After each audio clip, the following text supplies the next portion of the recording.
چی لەبارەی سەمای فێرێترۆن دەزانیت کە وەک نەریتێکی کۆن ساڵانە مەسیحیەکانی باکووری پۆڵەندا ئەنجامی دەدەن. لەم نەریتە ئاینیە سەیر و سەمەرەیەدا چەند کەسێک تابلۆیەکی ئاینی بەرز دەکەنەوە و بە جوڵەی قاچ و دەستەکانیان لە شێوەی سەمایەکی جیاواز وێنەی خاچی پێدەکێشن. ئەم نەریتە تایبەتە بە ناوچەی کاشوبیایی باکووری پۆڵەندا.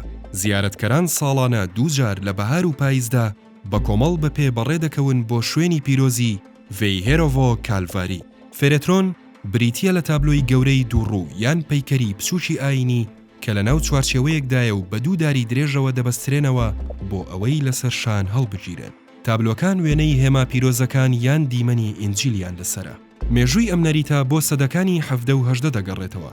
بە دیاریکراوی پاش دروستکردنی شوێنی پیرۆزی ڤێیهێرۆڤۆ کالڤاری لە ساڵی 1646.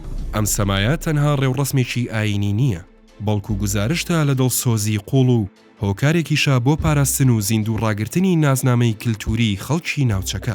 ئەم نەریتە بەهۆی جیاوازی و ناوازەیەکەیەوە ساڵانە سەرنجی هەزاران گەشتیار و فۆتۆگرافەری جیهانی بۆ باکووری پۆڵەندا ڕادەکێشێت.